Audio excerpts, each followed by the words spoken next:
weird little waves going on.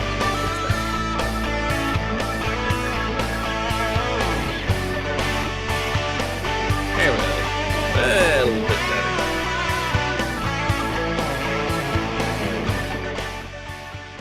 Bring the sound down. Always causes a little bit of a problem when you try to talk.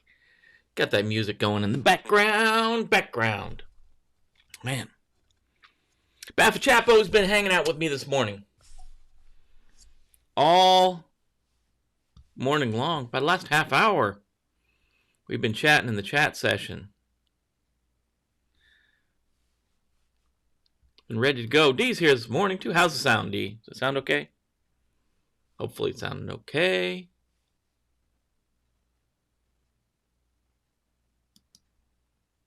The music scared you. Forgot he was here. That's kind of morning. Mike, good morning. Happy Friday to everyone. Everyone rolling in on a Friday. Ranier, good morning. Good to see you guys all. Diaz. Morning to the crew. Again, like I tell you every day, this is a community. Diaz telling me the sound is okie dokie. That's good. That's good. In case, like I said, in case you're listening to this later on the podcast, audio only format. You want the audio to be okay, not terrible. I don't know that I have an audio voice. I don't know if I got a voice for radio. Maybe so. I don't know. A voice for audio, maybe. So you got a face for audio, face for radio. What they say. I don't know. Let's get it going. Made it through. Yeah, I made it through the week. Mike, waiting for your comment to come across. Oh, technologies we got to deal with. I see the comments Mike's making over there on the YouTube, but they haven't hit the system yet. So there we go. Now we can throw them up on the screen. We did make it. We made it, Mike, to Friday. Freitag, as the Germans say, off in Deutschland. Friday's here. We got a Red Friday on. If you guys notice, this is an old Red Friday shirt. If you look, it's got the soldiers, troops in there. It's the same troops that are on our new Red Friday logo, with troops are in the background there. You can't really see them there. On the giant tumbler, you can kind of see them a little bit in there. They're in there running, taking care of her, bounding Overwatch, that kind of stuff, taking care of things overseas. That's why we wear red. Remember, everyone deployed. That's the Friday theme. A lot of times I get red all week long. Somewhere, some way, shape, or form, but we do have our Red Friday cup. These ones are from Arctic. We have the Arctic ones, and then we also have the Tervis ones, Tervis bigger ones. And then we have the gigantic ones. Ralph got one of the big gigantic ones for a trivia night one night. It's Red Friday. That's why we do Red Friday. Red Fridays. Remember, everyone deployed. A lot of people still don't know that. There's some cancer folks that do red at certain times of the year as well. Obviously, that's a good, worthwhile. Well, it's heart disease, I think. It's not cancer. I believe it's heart disease. My mistake. I think it's heart disease. We do Red Friday. Remember, everyone deployed. Like I said, BAFAChapo hang out with me this morning. We were talking as I was getting ready and just thinking about how we do this every day, how we go through this every day, and how we go out and search through the news, try to find everything. It takes almost 2 hours in the morning to comb through the news, get everything set up, get the graphics set up, make sure I'm ready. There's a little bit of time in there to kind of mess around, check things out on YouTube, see what's going on in the world. Elections are coming up on us really quickly. Yeah, Dee, get me. Making sure I'm staying correct. Red for heart and pink for cancer. Yeah, Susan G. Coleman, I think, started pink. I'm not positive, but I think she may have started the pink. Now it's pretty much, that's the color of cancer. Eric's there. Good morning, Eric. Hope all's going well. Almost got the entire normal crew in. Yes, waiting for the answer to the question. It's on YouTube. It's not on the screen yet because there we go. Takes that long to get over there. We do have Instagram. Dee, what's the Instagram? Is it Cyber-Recon too? All one word? Is that what it is? The Insta Pinktober. It's Pinktober. I guess pink. We gotta do something pink. Instagram. We do have Instagram. We have all the social things. The Facebook. That's Cyber-Recon all one word, no hyphen. I think that's Instagram as well. I think those two are together. Yeah, Dee's building all of this stuff out. We have, what is it? Twitter's out there too, right? We got Twitter. Obviously YouTube. And there is a Discord channel, but Discord is slow to get taken off, so we don't spend a lot of time on Discord. What else? Anything else, Dee, I'm forgetting? Anything else I'm forgetting on the social media? It's still being built, though. And Dee is saying that it's still being. Oh, and obviously, the iTunes, the podcast, on all those different platforms. I think it goes out to all of them. Amazon. It goes out to iTunes. I think iTunes is Apple Media now or something like that. Yeah. I'm just trying to have a question. Yeah, you always hit us up. Is it Cyber or X? Is there supposed to be an X in there, or is that a typo? Oh, there we go. There's a typo. I'll put the one with a C in it. There we go. There's the Instagram Cyber-Recon training. All one word, no hyphen. We have to have the Cyber-Recon is the website. The Cyber-Recon is the YouTube. But Facebook didn't allow us to put the dash in there, so we had to use Cyber-Recon training. Someone, believe it or not, somebody went out there and got Cyber-Recon before we could.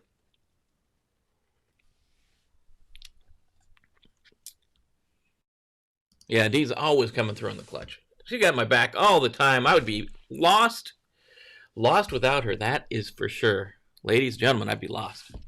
So what we got going on? Oh, it's talking about BAFAChapo. Chapo. We this morning I was thinking about all the stuff we do to get ready and make sure we're here. Make sure we have the news of the day for you guys. And I think it's just that was nice to have the Chapo there this morning while we went through and just I was getting things together. It was nice to chat with him or her, I guess. I'm assuming him. It could be her. So yeah, it was kind of nice. Yeah, there you go. You can always message us at info@cyber-recon.com. That'll get through to us too.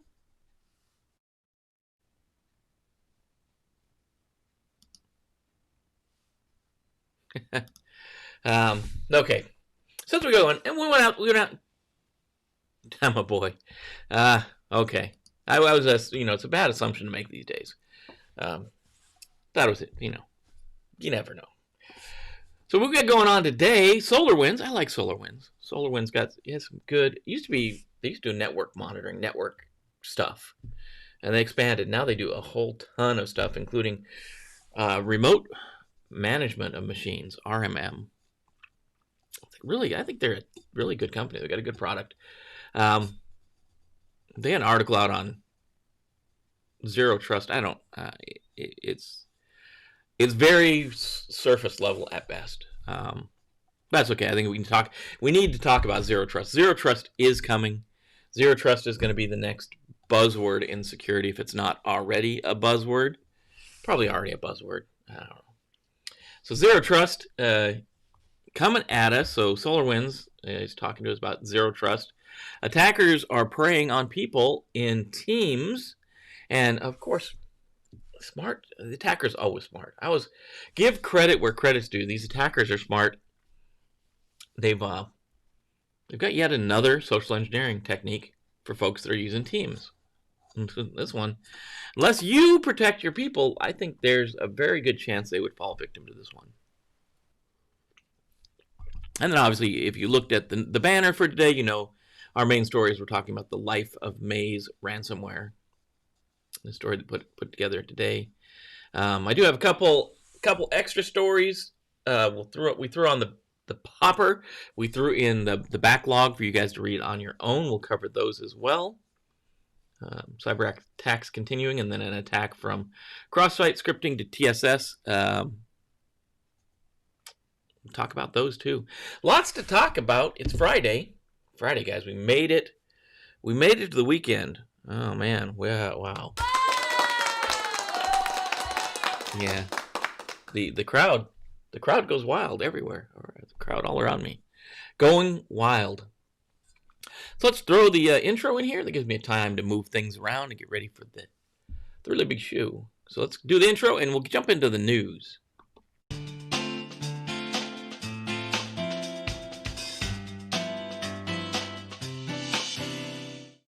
Do. Oh, disco. First up, SolarWinds. SolarWinds been around for a long time. SolarWinds been around for a long time. This is a story by Info Security. Jump over here. We'll look at Info Security. I want to move my thing, but I can't move the thing. Info Security Online, the 3 key elements of zero trust. So, I guess first thing, let's preface this, or preface this, by talking about zero trust. If we think about it, it comes from the historical management of security. And historically, we built an environment, and we said, this is going to be our computing environment. This is gonna be our computing environment. We have this area, and in this area, this is going to be our computers, here's going to be our servers, here's going to be our sensitive data like research or finance or whatever. Here's going to be the normal systems. And around the outside, we put this hard perimeter. We build firewalls, and we build IDSs and IPS. And we build this structure around the outside that makes it protected. And then there's kind of this soft, gooey center. One of the things that we've done in the past, okay, let's start building segregation inside. So we've walled the areas off, right? So we said that sensitive area where we have research and development, that sensitive area where we have finance, let's put another ring around that. We'll put some firewalls around that. And then we'll put any place, so we'll have these rings, and then we'll separate networks. We'll separate finance from research and development. Now we've got separation, we've got things, but essentially still it's this hard shell. And then once the attacker gets inside, you'll see one of the favorite techniques they use. They'll land on a server, they'll exploit that machine. It could be a normal Windows, end user station too. And then they'll pivot. So they'll go from that machine to another machine inside, and they can move around laterally pretty much as they want. They can move around, and then they'll hit maybe this inside firewall that's going to protect R&D or finance from the rest of the company. But a lot of times they can use another exploited machine to get across that firewall. So zero trust is saying, okay, one of the problems we're having is the attacker attacks this machine here, and they can use that credentials, that system, to attack another machine. So they're moving laterally from machine to machine with some extended trust. So zero trust is saying, we're not going to trust anyone anymore. No system will be trusted. And essentially, you have to have a structure set up that says, every machine is untrusted, and then when somebody and every user is untrusted until they prove themselves. So the machines have to prove themselves, and the users have to prove themselves. So it's going to be normally it's a combination of things that we've seen in the past, some type of credentialing, but also it's tied to things like location and device they're using and time of day. So it's a culmination of things. It's like it's like the indicators of compromise, but the other side, it's an indicator of trust that allows that person or that system to talk to another system. So we don't trust anything anymore. So before we had the hard shell and anything inside was pretty much trusted. Now we're saying that hard shell doesn't matter so much, and nothing is trusted. And it works perfect in our environment we have today, where we've got distributed workers and distributed users in this pandemic situation. Because now, under zero trust, you could go to Starbucks and work at Starbucks on their unsecured network, and it doesn't matter because everything's untrusted and everything goes through the same methods of being secured before you can gain access to resources, printers, data, whatever. So that's where we're coming from zero trust. So zero trust is on the horizon. It's moving rapidly towards a lot of people. It is, I guess, you tell me in the show notes. You guys have been around. Tell me in the chat. You guys have been around. Have you heard zero trust? Is zero trust permeating? Is it it percolating through the environments? Are you seeing leadership talking about zero trust? Are you seeing other security folks talking about zero trust and how we need to move it forward, move the goalposts, move those goalposts towards zero trust? I want to know. So speaking during the Info Security Online event, Manya Kuchel, Senior Product Marketing Manager for SolarWinds, outlined the 3 key elements to an effective zero trust approach to security within organizations, according to her.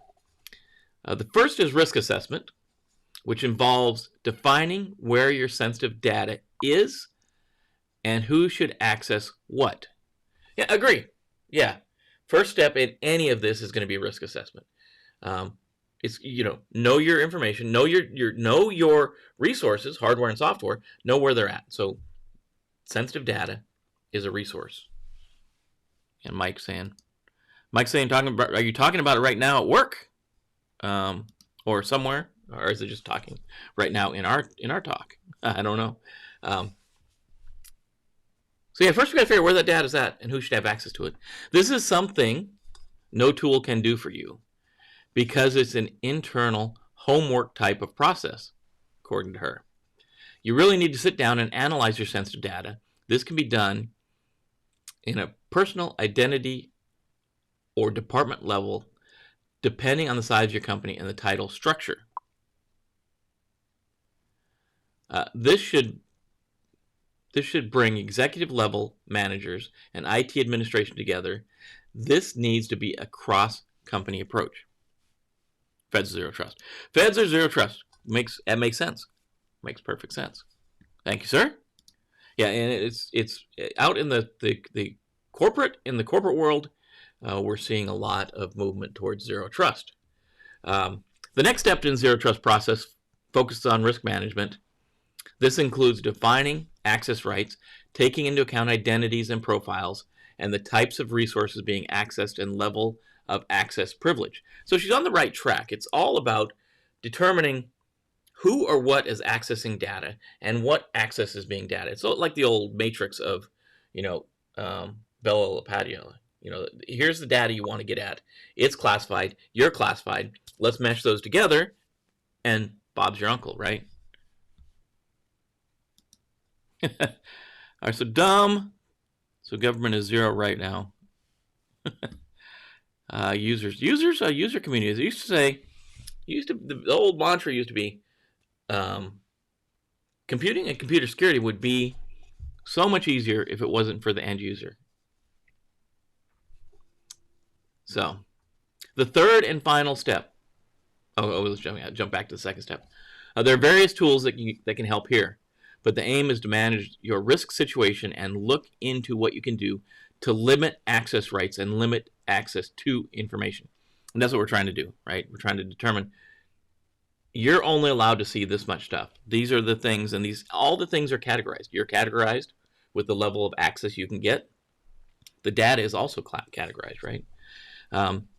You should detect unusual security events whenever something is happening. A user's plugging in a USB stick that's against the company's policy, for example. You and the user should be alerted. Administrators should then be able to respond to such actions or even block or allow these actions, not only seeing it, but being able to prevent things from happening. Of course, that's the third step, and it centers around containment, detecting, monitoring, and responding to incidents.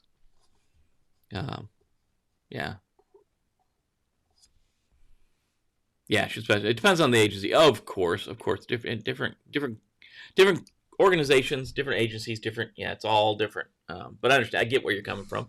Makes perfect sense. So that's the big thing, and she draws out the most salient points about zero trust. Zero trust really is about the data, because that's what we're worried about now. We're not so much worried about the hardware, and sometimes the hardware doesn't even exist. It's out in the cloud somewhere in Amazon. So we're worried about the data and the user. So what can we put together? And we're using some of those, old mandatory access control rules that we talked about, in your CISSP training, but nobody saw them except for the intelligence community. Nobody really saw that mandatory access control, unless you got in the intelligence community where we said, hey, here these documents are all classified at a certain level. I'll move back over to this one. These documents are all classified at a certain level, and these people all have these certain classification access rights, and we can mesh them together in that lattice, that matrix. That's kind of the same thing. We're kind of talking the same thing, but we're not calling it mandatory access control because it's not necessarily exactly the same. So there are things we talk about here that are, this could be access to a printer, right? Could be access to, like they're saying in the article, access to use a thumb drive. That could be the thing that we're talking about here. So it's zero trust, that the user goes in with zero trust. The machines go in with zero trust. Nobody trusts anything until it's proven. And it can be proven. There's one thing I don't talk about in this article. The ways that things are being proven are not your normal, multi-factor authentication, user ID and password. Now it can be a combination of things. Now we want to see things in culmination. We're gonna combine things, whatever that dang word is. We're gonna combine things, and that's gonna be how we prove you are who you are, or a machine is what it claims to be. So we can look at things like, this is the traditional user ID, password, or multi-factor authentication. We can look at things like what machine you're using. Does it have the right software loaded on it? We can use your location. We can use the time of day. We can use a number of factors, and we put them together and we say, does this look normal? And should this person be accessing this data? And we should do the same thing with the machine. Does the machine look right? Does it have the right patches? Does it have the right software? These are the things we look at. Zero trust is coming at us, and it's much bigger than that. That's the glancing blow on the top of zero trust. But it's looking at systems and users in a new way.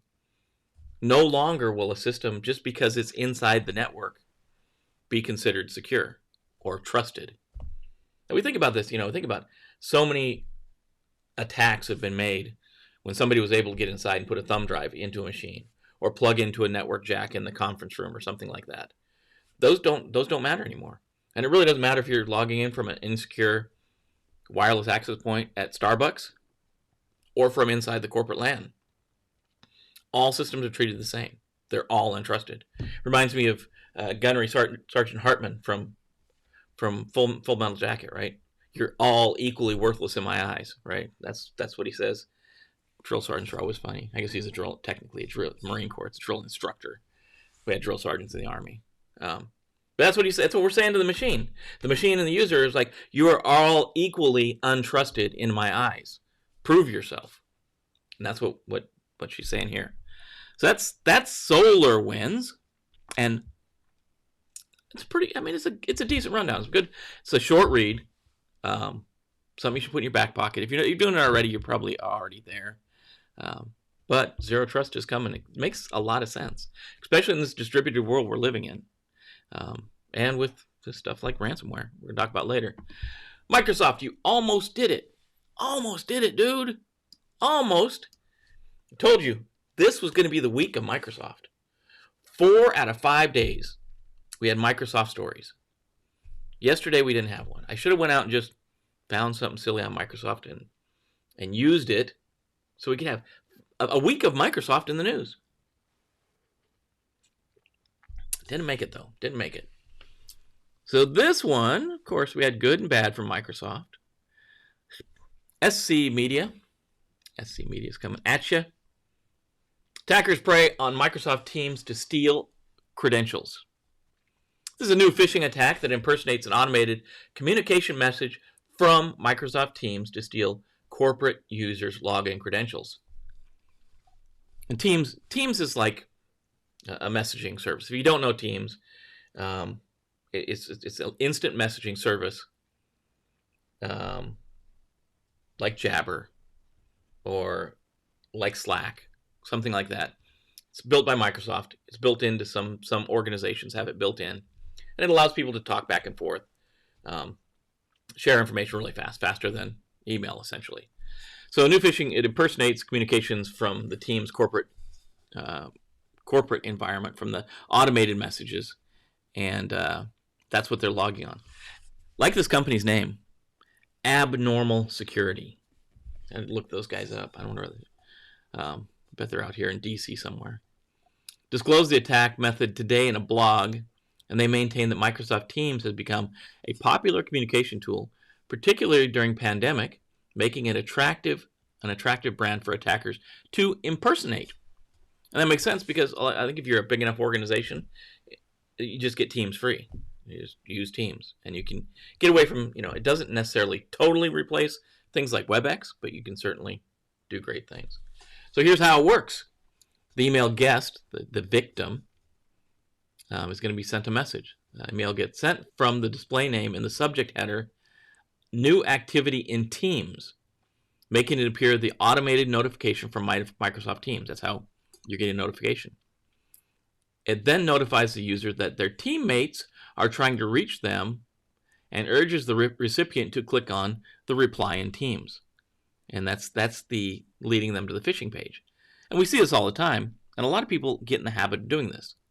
There's a message, there's a chat going on, it pops up an email, hey, this conversation is going on, there's new activity, something, and it's got that link right there. And they're saying that this message is branded to look, it's not hard to do. They brand it just to look exactly like a Teams message, right? So the user is going to pop up. Within the body, there's an email that contains 3 links, and these are the lure. They say Microsoft Teams, and it's contact. Sent a message in Instant Messenger, and the contact is whatever random name they pull. And reply in Teams. Clicking on any of these links leads to a fake website that impersonates the Microsoft logon page. The phishing page then asks the user to enter their email and password, and obviously that's where the hook is. That's the hook. If they can get them to enter their username and password, that's the bad thing. Okay, NSA. According to Abnormal Security blog, corporate users are more likely to fall prey to this kind of attack when they believe it originates from within the company and also from a trusted brand like Microsoft Teams. Yeah. And because Microsoft Teams also functions as an instant messaging service, users are more apt to click and respond quickly whenever they see messages they think have been missed based on the notification. The link and landing page look convincingly like the Microsoft logon page, and they start with a URL containing Microsoft Teams. But spell MICROSFT, Teams. Not the first time Teams has been targeted. Abnormal Security reported similar technique in May. I'm telling you, knowing users, and this is what we talk about, right? Know your users. Train your users. They're going to need to know this. If you can put technical implementations in place, do that. One of the things I know a lot of organizations do is any mail coming from outside the organization gets branded with a big old text or logo or something that says, warning, this email is coming from outside the organization. Teams messages should be coming from inside the organization in most cases, right? But that might, if you're a smaller organization, your Teams may be hosted on a third-party provider. So that might not work for you.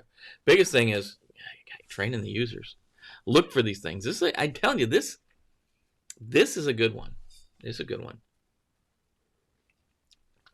It's just, hey, you got a message.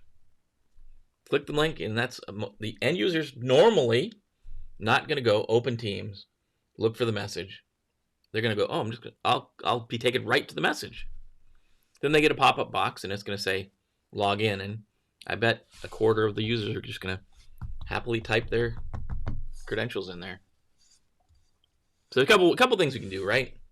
Obviously, what they're trying to do, they want the user to log in to this fake page and get the user credentials, and then they can log onto the network. A couple things. If we can brand out email from outside that says it's coming from outside, train your end users on phishing. Let them know that phishing is out there. Let them know about attacks like this. Let them know, hey, something's going on. Maybe you got the ability to send a small blast out every day. Hey, here's what we're seeing today.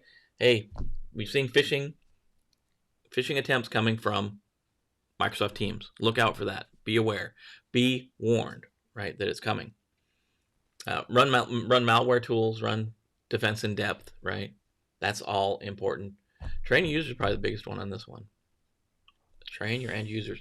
Trying to make sure that, what does the Teams message look like? Make sure they know, here's how you tell a real Teams message from a fake Teams message. But I think that's going to be a good old attack, folks. Wow. I disappeared behind. Maze is huge today. Apparently, let's get that the right size. So Maze ransomware. You guys know this is the corporate entity. I'm telling you, these guys work like a corporation. And this little story today is going to tell you a little bit more about kind of how they work, what's going on with them. Just it's just scary, right? The life of Maze. This is from Kaspersky. So obviously, when we get to the bottom of this thing, Kaspersky is going to say one of the ways you can protect yourself is by using Kaspersky products to run anti-malware. Which if you're in the government, you're not using Kaspersky. I tell you that right now. Kaspersky, Russian company, of course. So we're going to show the progression of Maze from where it started to where it's at today in this article. It's a pretty good article. In the past year, Maze ransomware has become one of the most notorious malware families threatening businesses and large organizations. Dozens of organizations have fallen victim to this vile malware, including LG, Southwire, and the city of Pensacola, Florida. Say it's not true. History of the ransomware began in the first half of 2019. Didn't have any distinct branding. The ransom note included the title 0010 System Failure 0010 and referenced by researchers simply as Cha-Cha ransomware. There's what it kind of looked like. I mean, look at that. Look at that. Not very catchy. I want you to remember this though. Look at this. This screen. This is the ransom note. This is the early version of Cha-Cha ransomware, Maze, what becomes Maze. Shortly afterwards, the new version of this Trojan started calling themselves Maze, using the relevantly named website for the victims instead of the generic email address shown in the screenshot above. So yeah, this airmail.cc, get my files back at. Yeah, so they got rid of that. They got rid of this, and now it looks like this. Don't tell me that's a corporate move right there. That's branding, that's logo, that's all the stuff. That's the things we see a corporation do. They go from this to this. That's like somebody from marketing came in and said, okay, you need a logo, you need to clean your website up, it needs to look better. Yeah, it's crazy. So yeah, now they're Maze. They have now become Maze. They went from Cha-Cha to Maze. So the mass campaigns began. The distribution of the tactic of Maze ransomware initially involved infections by exploit kits, Fallout EK, Splanevo EK, as well as via spam with malicious attachments. Below is an example of one of these malicious spam messages containing a Microsoft Word document with a macro that's intended to be downloaded and download the Maze payload. So yeah, it's not in English. So I'm not says something in there. I don't know what's going on, but maybe you guys understand it. But there's an email message. If the recipient opens the attached document, they will be prompted to enable the embedding mode and then enable content. If they fall for that, the malicious code contained inside the document will execute, which in turn will turn the victim's PC will become infected with Maze. Yeah, and how many of your users, how many of the users you deal with at work, look at this, will go, yeah, warning, some active content has been disabled Oh, wow. Well, let me see what that content is. And they're going to click this link.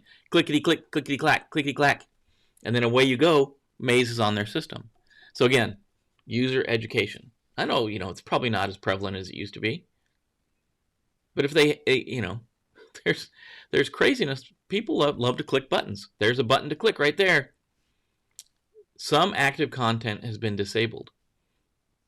Click for more details.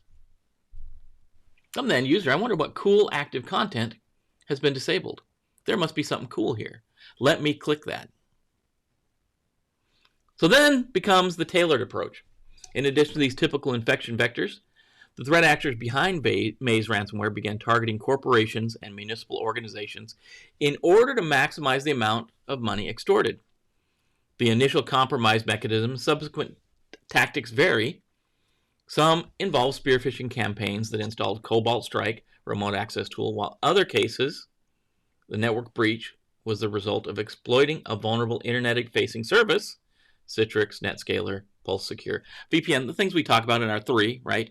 Secure your RDP sessions on the internet. Don't have them on the internet, right? Secure them with something. Put them behind a VPN. Make sure those VPNs and all your devices are patched and updated. And then train your end users, right? Yeah. Privilege escalation, reconnaissance, lateral movement tactics also tend to differ case by case. During these stages, the use of the following tools have been observed. Mimikatz, Proxy Dump, Cobalt Strike, Advanced IP Scanner, Bloodhound, Powersploit, and others. If you'll notice, those are all either commercial tools that you can pay for or just stuff you can download for $0, free 99 from the internet.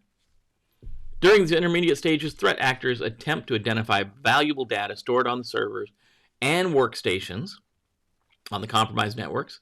They will then exfiltrate the confidential files in order to leverage them when negotiating the size of ransom. And this is what we talked about, right? This is that two-pronged attack.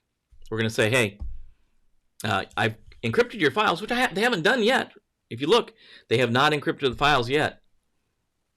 They're pulling the files off so they can have that second prong of attack. If you don't pay, not only do you not get your files decrypted, but I'm going to release this sensitive data to the dark web or later to the internet. The final stage of the intrusion, the malicious operators will install the Maze ransomware executable onto the machines they can access. The result is encryption of the victim's valuable data and finalizes the attack. So that's the attack. They got on the box, they looked around, they found the data they want, they pulled the data they want off, they encrypted the drive, and now you get the cool letter that nobody wants to get. Maze ransomware is one of the first ransomware families that threatened the victim's confidential data if they refused to cooperate. In fact, this made Maze something of a trendsetter because this approach turned out to be so lucrative. For other criminals, it now has become standard for several notorious ransomware gangs: Revil, Doppelpaymer, Netfilm, Ragnar Locker Snatch, GS Worm. All these folks are using that same thing. So authors of Maze ransomware maintain a website where they list the recent victims and publish partial or full dump of the documents they have managed to exfiltrate. So it's, here's someone new. Only 1% is published. They must be still in the hopper to pay their ransomware. Crazy. The other thing Maze did, and you remember we talked about this months ago when they first did this in June of 2020. The criminals behind Maze teamed up with two other actor groups, Lockbit and Ragnar Locker, and essentially forming a ransomware cartel. They all use they're using the same Maze website on the dark web to dump their information. So now not only do you go to that site, you get the Maze information, but you can get Lockbit and Ragnar Locker's information as well. So they're forming this ransomware cartel. The data stolen by these groups gets published on the blog maintained by the Maze operators. So again, tell me this is not the traits of an organization, of a fully functional business. Let's update our logo. Let's get straight. Let's partner with other organizations. One thing they don't talk about here is now they're not trying to exploit networks themselves. Now they'll just buy access. They'll find somebody else that has exploited a network, and they'll just buy access. So that's missing from this list, but good list so far. So Maze ransomware, this is a brief technical overview, and I'm not going to go into the full depths of this thing, but it's typically distributed as a PE binary, an EXE, or a DLL, executable or a dynamic link library, depending on the specific scenario, which is developed in C or C++, and obfuscated by a custom protector.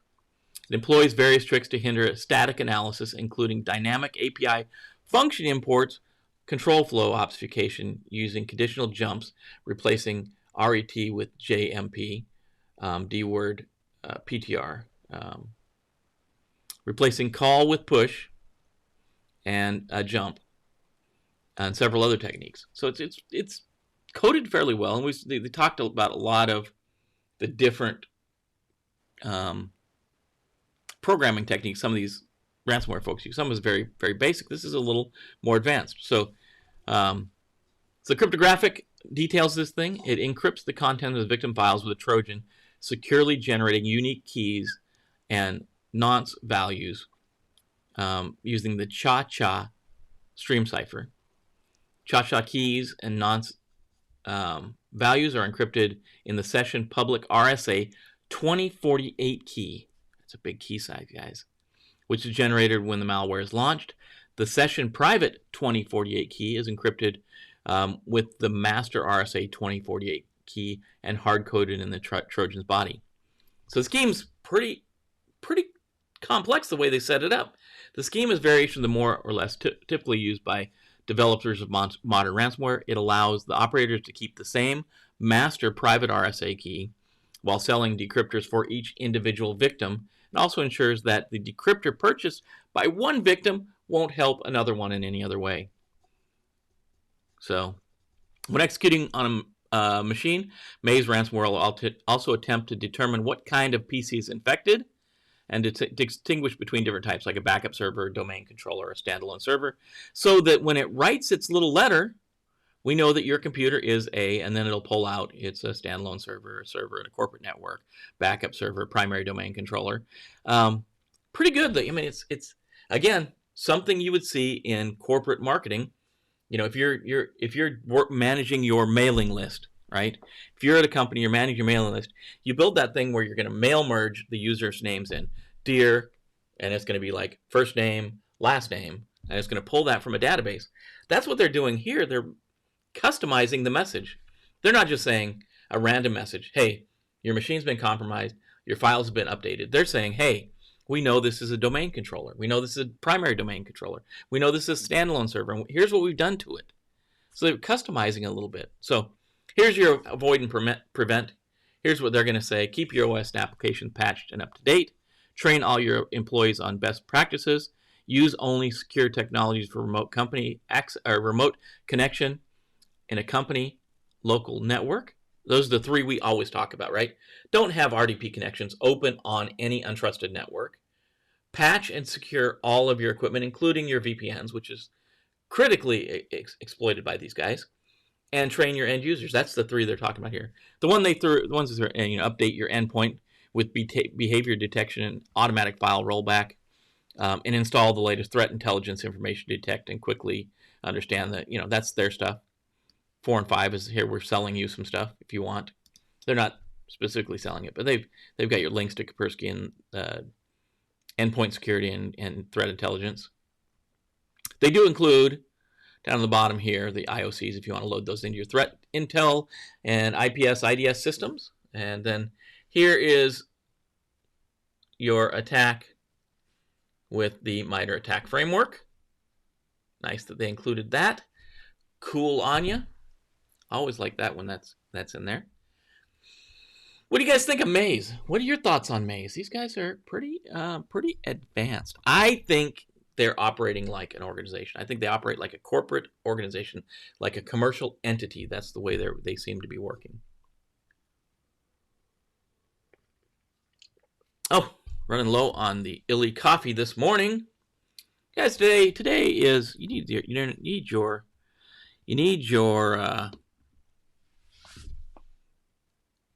water cooler. What is today? What weird holiday is today? Well, today is Mole Day. And you might be like, hey, why is that mole all dressed up like a doctor, like a chemist? Does this one have it? There's a link in your show notes to this webpage here.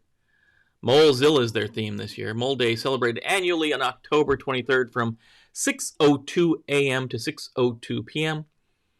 Mole Day commemorates this guy, read it there, his number, 6.2 times 10 to the 23rd. What's the basic measuring unit in chemistry?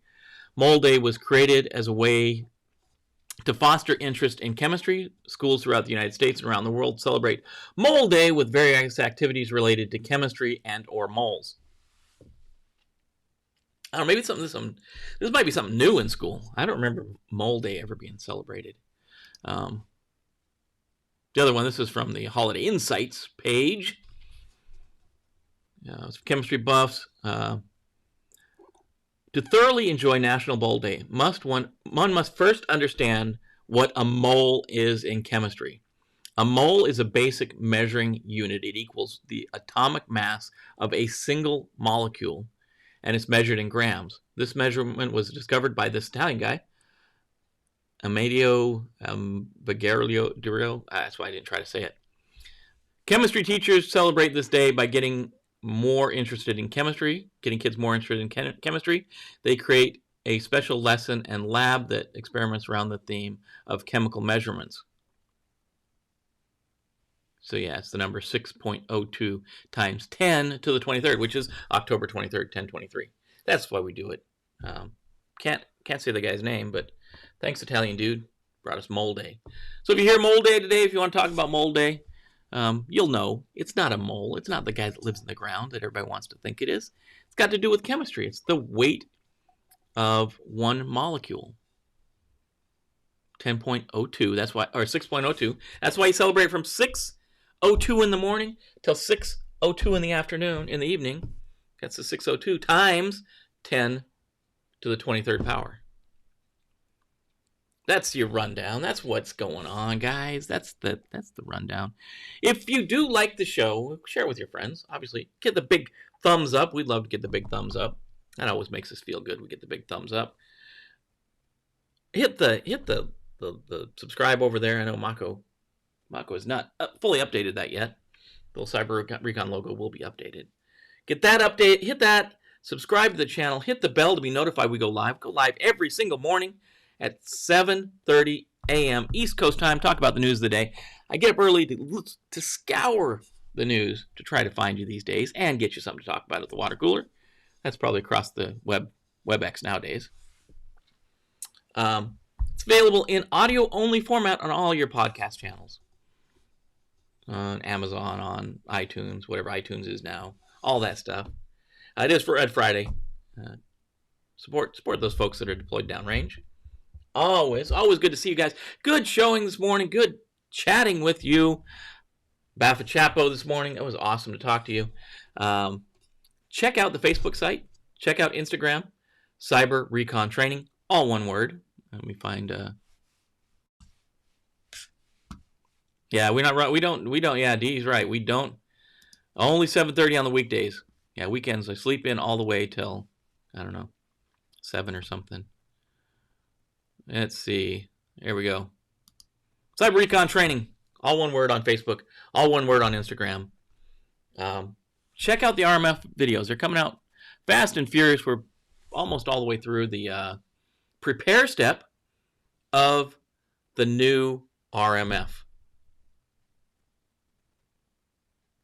It's pretty cool. Pretty cool. The RMF course is up and running. Those students are doing great. You can always still join that group and catch up with the live sessions we do every Monday. What else? Am I missing anything else? Am I missing anything else? You can get your swag at cyber-recon.com/swag if you want your cool red coffee cups or other colors too, or t-shirts. I don't think I'm missing anything. I think we're rounding out the day. Guys, take care of your friends, your family, your coworkers. Take care of each other. This is a community we're trying to grow. We're trying to grow a community of people that can take care of each other, can help each other out. That's the big deal. That's the big deal we want to do. We want to take care of take care of each other. Go to work, take care of your organizations. I haven't seen the Bravos here. I think he's got, I don't know if they both have Friday off or just he's got Friday off. Go get some. Until Monday. I'm not going to say tomorrow. Until Monday, 7:30. Take care of each other. Have a good weekend. Enjoy the weekend. Enjoy